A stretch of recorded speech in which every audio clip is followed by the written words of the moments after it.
Yo, what is going on, everybody? Thank you for being here for another episode of You're Still Here. I'm happy that you're still here for You're Still Here.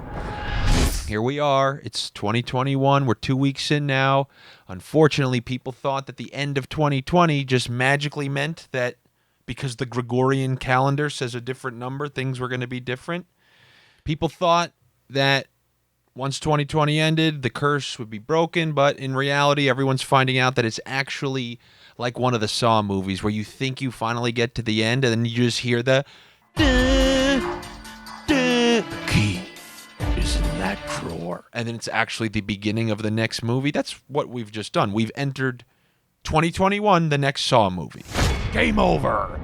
And now you know what comes next. All the meme accounts, since 2021 hasn't started the way so many people had imagined. Here come the memers. 2020 be teaching 2021 like. Walking into 2021 like. Yeah, I know many of you live for memes. Your whole life is about memes. And I agree. Some of them are definitely hilarious. But every time that I see a meme, in my opinion, behind every single meme is some unfunny guy who can't make you laugh in the room. So instead, they resort to taking a screenshot of Keanu Reeves in Point Break and adding, 2021 be like. What is up with that, by the way? Well, why do memes all sound like they were written in jail? 2021 be like. When your girl leaves you on red and you never hear a meme sound like, when you're troubleshooting a software issue and encounter a bug. No, it's always, parents be like, when you got to get home before curfew and the floors are creaking. Why do they always sound like that? It sounds like somebody's freestyling. I understand there are plenty of memes that are funny. I just picture these meme creators like, I got a meme account. Look at me, I'm hilarious. Okay, why don't you make me laugh? Hold on, I'll get back to you in 4 days after I think of 9 words that I can attach to a picture that I didn't take.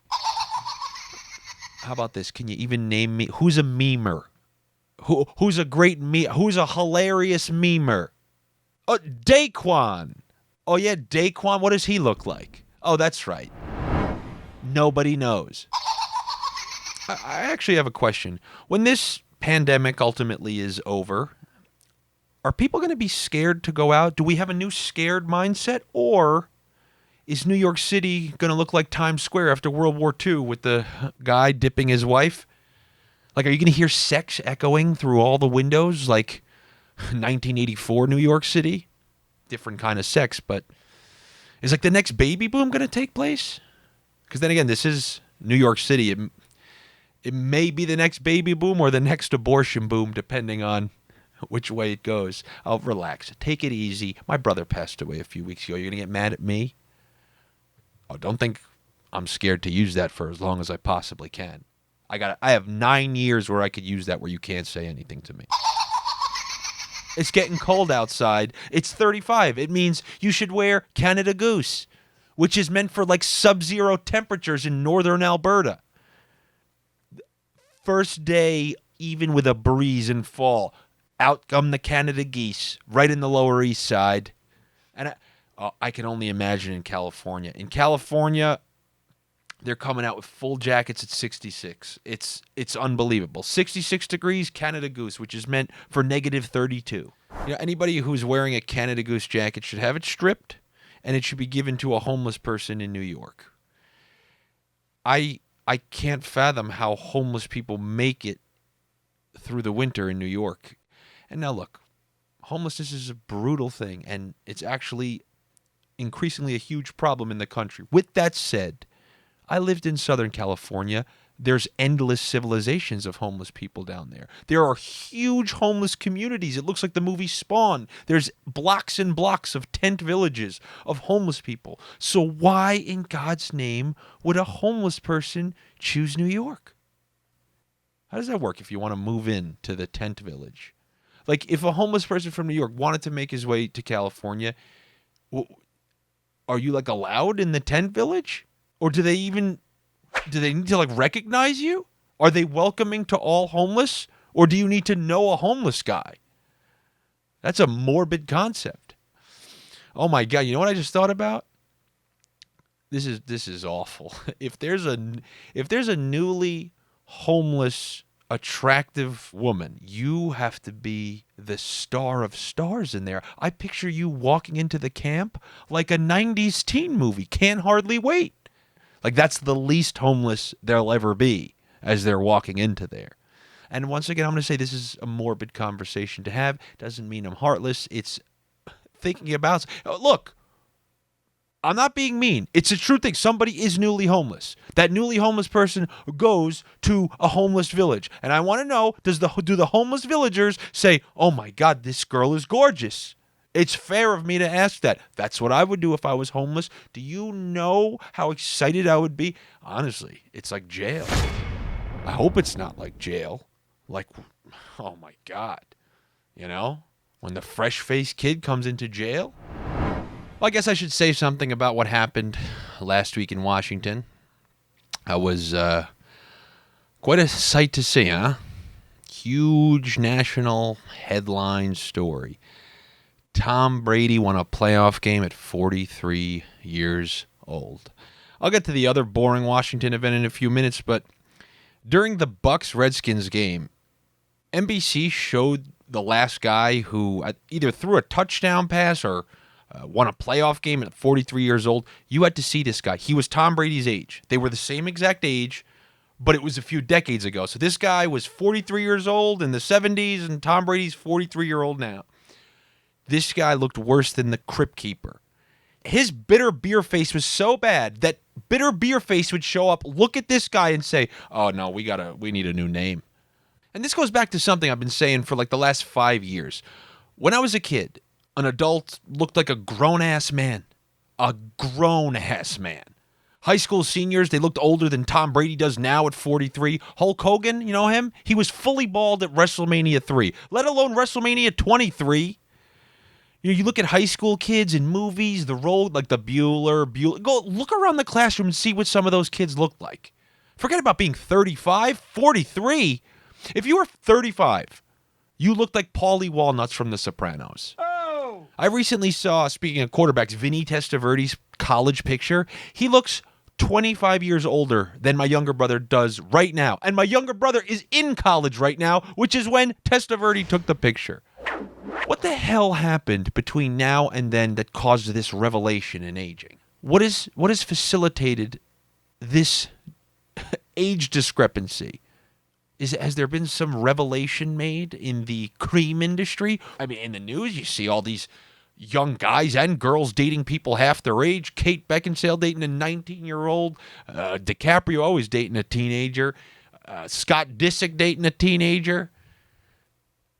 Go back to 1996 when Billy Bob Thornton dated Angelina Jolie. He looked like Bruce Wayne's butler Alfred taking out Bruce Wayne's girlfriend. He looked 8 generations older. Now, what's even crazier is that 14-year-olds look 27. And I promise you, I'm not looking at 14-year-olds. I promise you, like I said, I promise you. But look, my brother's a teenager, so when he had friends over throughout high school, they'd say, oh, man, look at this girl. I'm like, oh, what is she from the Hunger Games? Like, no, she's from my math class. What are you kidding me? I know they say some things like, they are going back to memes. Oh, when your girl on TikTok look like a porn star. No, but for real, when you see some girl on TikTok dancing and you find out she's 14, and then you go look at your pictures of your high school yearbook, they don't look like that. So that basically means at 14, you look 27, and then you stay that way until you're 40. 50 if you're in Hollywood, 60 if you're Mario Lopez. The guy looks younger now than he did in Saved by the Bell in 1991. I'm honestly convinced that if you achieve a certain level of success in Hollywood, that a power that be just calls you and says, hey, Mario, I want to give you the good news. You have worked in Hollywood long enough. You've achieved a high enough level of success. You now qualify for the Tuck Everlasting cream that we make available only to A-list celebrities. Notable users of this Tuck Everlasting cream include Another Lopez you may know, Jennifer Lopez and Jennifer Aniston, Kate Beckinsale, Rob Lowe, that guy from 30 Rock. I don't know how they do it, but it's not available to the public. And I'm sorry, J-Lo, it's not olive oil. We know you're lying. We know you're protecting the cream maker. And as far as that age gap thing, I want to revisit that. My friend brought up a great point. He said that you see more people with big age gaps dating now, and it's not a big deal because social media has narrowed the gap with generational knowledge. Like, for example, if you grew up in the 80s, then you were part of that pop culture. You were listening to hair metal bands like Bon Jovi and stuff like that. White Snake. I couldn't pick White Snake out of a lineup. However, now let's say 20 years go by, you're in your 40s, you want to date a 20-year-old. And what is she? She's the 2000s. She's listening to Britney Spears and all this stuff. How are you getting your access to Britney Spears? You're not.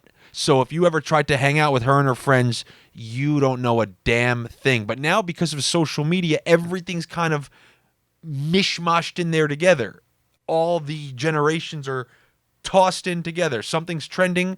The same thing's trending for 20-year-olds as it is for 50-year-olds. So it's kind of squished everything together. So a 40-year-old now does know who Tekashi 6ix9ine is. Just because if you're scrolling on social media, you're going to come across it. However, 20 years ago, there ain't a damn chance in hell you're watching TRL with the Backstreet Boys coming out there. Said hi, gotta go. Actually, while we're on the topic of old people, I had some friends over to watch the Sunday night game, and we reminisced about this story. This is a true story from when we went to the Dominican Republic, and we went out to a restaurant, and while we were at this restaurant, some old guy at a different table in like a zoned off area literally starts choking. And I'm talking about seriously choking to the point where you're hearing a panic. He's choking, help us! It looked like the scene in Miss Doubtfire where Pierce Brosnan is legitimately choking. Oh, God! Oh. My friend, like a freaking superhero, runs over to this table, jumps over the railing because they're in a private kind of area, performs the Heimlich maneuver on somebody who's literally about to lose their life. There are many stories like that of people who lose their life because they choke on something. My friend saves his life, gives him the Heimlich maneuver. This man's alive because of my friend. He gets the full, oh my God, the whole place is cheering. My friend is a very mellow guy. He doesn't need anything like that. I'm not so mellow. Now put yourself in this family's shoes. You don't have anyone there who can successfully perform the Heimlich. Some guy from a restaurant, a patron, jumps over. He's not a doctor. And he saves your family member's life. What do you think you would do? What would you do at a restaurant? They're eating over there. You're in the nice little gated off area. I'm hoping that you would say something along the lines of, not only would I pay for his dinner, I would pay for all of his friends' dinner. Because, he saved my family member's life. What do you think these people did? Remember, these people in their nice zoned off area, the secluded behind a velvet rope area. You know what they did? They sent over one coconut mojito. That's what their family member's life was worth. One coconut mojito. Do you imagine I went into that restaurant with a gun and went up to that old guy and had him and put a gun to his head and went to his family? What are you going to give me for him? What are you going to give me for him? What are you going to give me for him? They would say, oh, no, I'll put the mortgage up. I'll give you anything you want. I'll give you 200, 300. I'll give you everything we have. Just keep him alive. But my friend comes in there, saves this guy's life, and you buy him one coconut mojito? I'll never let this go. And my friend doesn't care. But just think about that. Yes, it is supposed to be out of the kindness of your heart. But I want you to actually take it from me. I had a family member, a close one, pass away. If somebody saved my brother's life, I can assure you we would compensate them a little better than sending over one coconut mojito. So I guess I got to talk about that other boring event that happened in Washington. All I really want to know is who are these people? Who are they? Who are you? Anything that I've seen on the news, Chop Chaz, burning all of Minnesota, Who are you? the stuff in New York or storming the Capitol, all this stuff. Who are these people? Who are you? Where are they? Walk around Michigan State University. They're not there. They're not. Where are these people? They're not around in your normal life. They're not at the butcher. Who are you? I don't know one person who knows one person who knows one person who went to this thing, like 6 degrees of Kevin Bacon protest style. I just don't understand. If somebody called me and said, hey, man, do you want to come with me to storm the Capitol? No, actually I don't. It's wild card weekend and I have a 3-team teaser in and I'm looking to cash.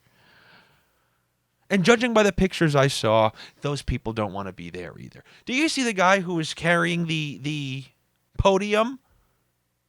He didn't really look like an insurrectionist to me. It looked like he had Invisalign. And then how about that other guy with the orc horns or whatever? These people, they stormed into a building. Then the media, they look at each other like the 2 Spider-Mans, just pointing at each other, blaming the other side. And what's mind-boggling to me, and you can get angry at me for thinking this, is that your average person cares. I really don't. I don't believe they do. I don't. I feel like those people don't even want to be. I feel like they just have nothing to do. I feel like if I went up to them beforehand and was like, yo, Tim, I got a $50 Applebee's gift card. It expires in 2 hours. You want to come with me and get some boneless wings while we still can? They'd fucking throw down the podium, throw down me. Oh, yeah, let's get the hell out of here. I've never called somebody and they just said, oh, hey, man, we're going to go to the Brooklyn Bridge and spit on a cop. Yeah, man, I'm stopping by the salon. I'm going to dye my hair purple and then I'm going to smash a window at CVS. You coming? No, I'm not. There's a 0% chance I'm coming.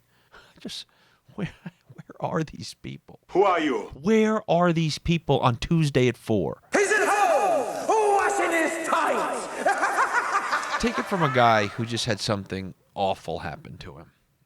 Okay, when you're going to go through something real in your life that's not good, I can assure you the last thing on your mind is the Senate runoff in Georgia. Focus on the small things in your life. Do you like Connect 4? Play it with your son.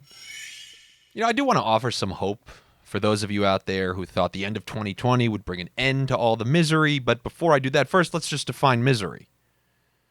2020 misery equals I'm home watching 4K movies on Netflix while I'm FaceTiming my best friend in Minnesota as I order buffalo chicken slices from my favorite pizzeria from my phone. And then when he brings it, I don't even have to look at his face. I can have him leave it at the door and imagine what he looks like because I don't have to look at his face. Okay, so now do me a favor. Google Berlin after World War II, 1080p footage. And I say that because I saw it. I've watched this. And the whole city is destroyed. There's not a single building standing as far as the eyes can see. Just destroyed buildings, yet there are people walking to work with little suitcases. Where are they going? There's not one building. There's not one building. I'm not kidding. There's not one building. So where are they going? No smiles on anyone's faces, by the way.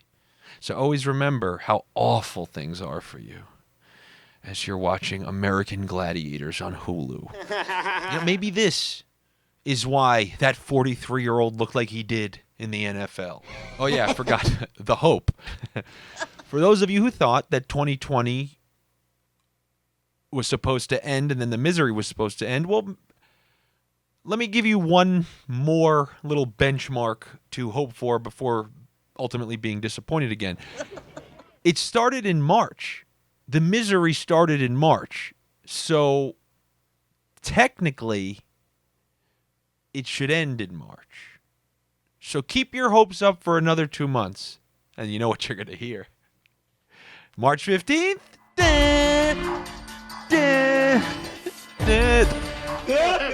Since people told me that they enjoyed stories of my brother and I'm going to try to at least incorporate one or so every week. Because we have, whoever you are out there, I'm sorry to say this. I had more inside jokes with my brother than all of you. And I know you're thinking, no, yes, I don't care.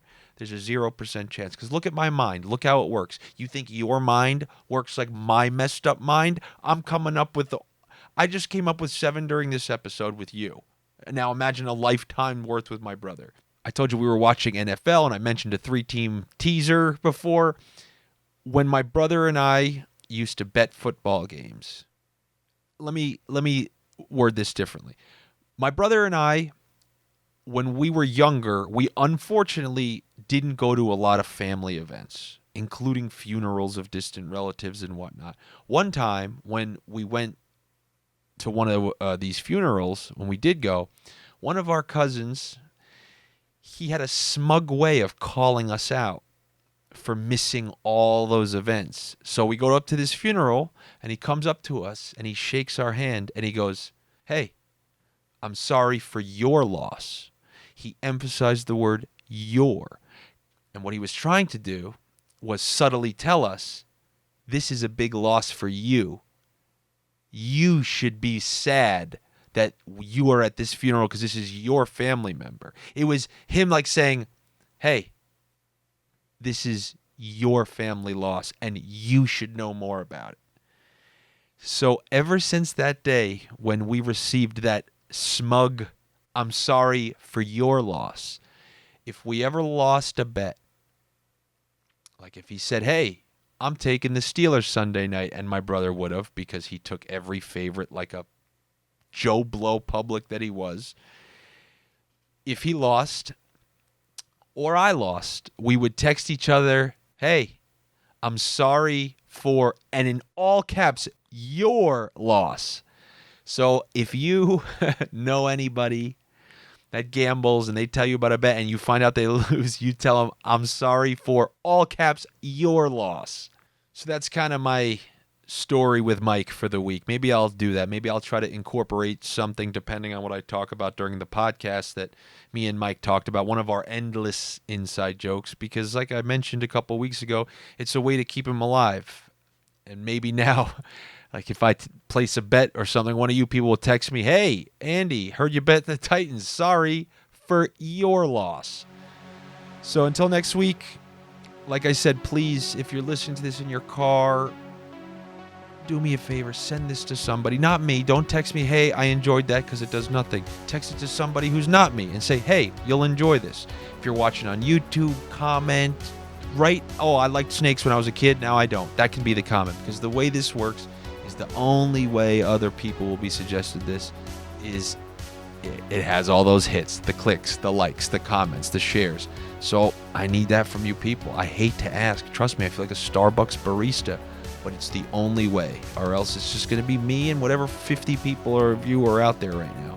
So help me out, and I will really appreciate it. I will see you guys next week. Have a good weekend, and try not to wear your absurd Canada Goose jackets.